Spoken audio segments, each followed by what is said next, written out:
everyone, welcome to Through the Pages.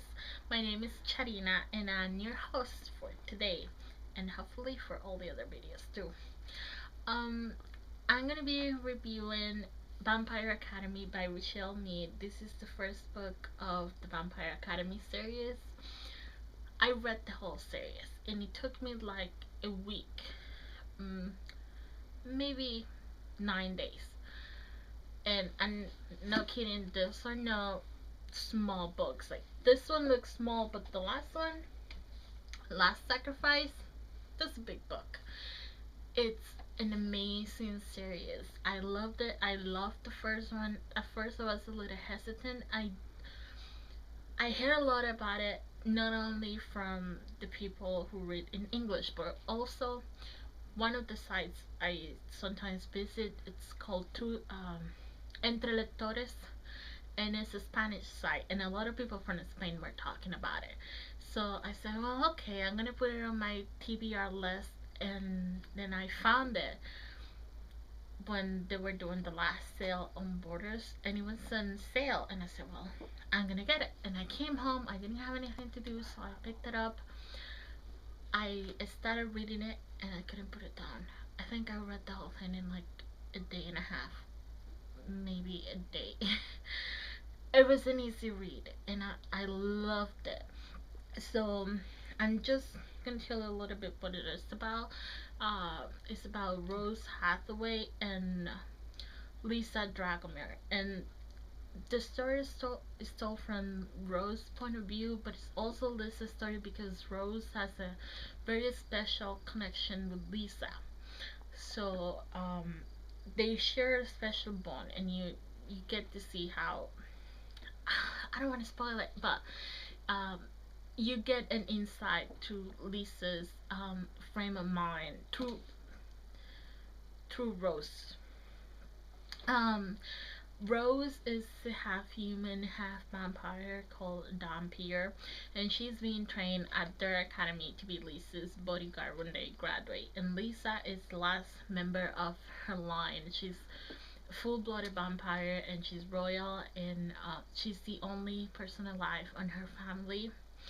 They've been best friends since kindergarten, and now they are going through some difficult times, not only because all of Liz's family just died in an accident, but also because someone is threatening her life, and Rose is trying to protect her, and while they're trying to protect each other, they're trying to keep a very important secret, and they cannot go to anyone for help because they don't know who is trying to kill them or who is trying to harm them.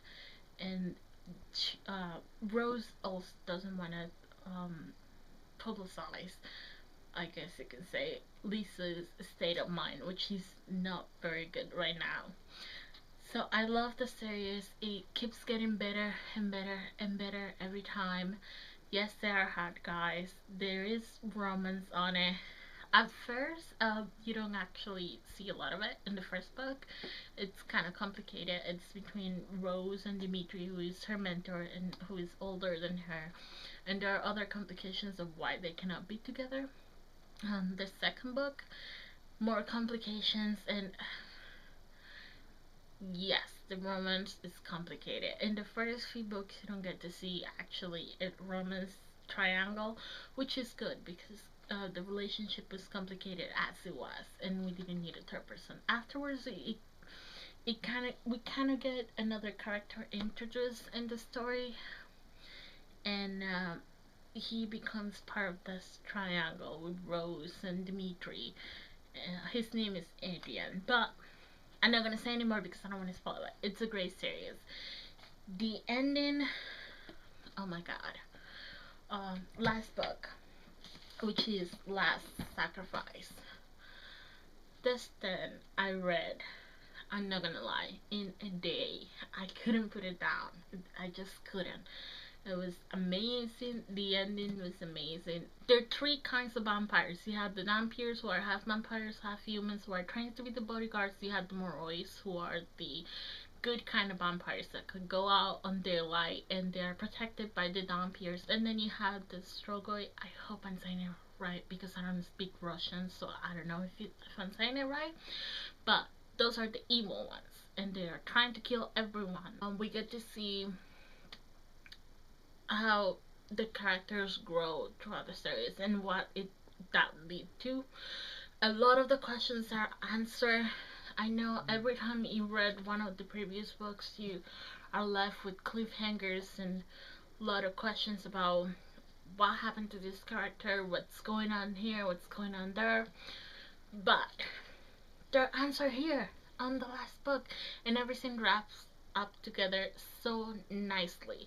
But you are also left with some questions because I guess the author was trying to do somewhat of a realistic ending to it, and you do get a happy ending, but also there's some questions that are unanswered. And she was very smart because those questions about those characters that you love, that were side characters that you didn't get to see what happened to them, you get to see them on a spin-off series called Bloodlines, which is about those characters that were really important but you didn't get to see what happened to them.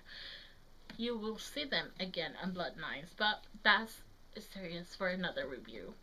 Right now, I hope you read Vampire Academy.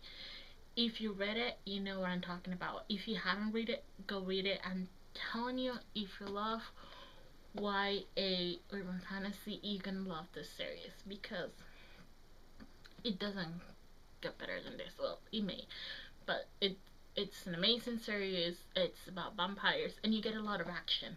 I love action. I love Kika's heroines and heroes. It's one of those heroines that she's gonna get on the fight and just gonna kick butt, or the fight it's not gonna happen. And that's it. I hope you like this video. This is the first one. I said constructive criticism, so let me know what you think and stay tuned for the next one. Bye.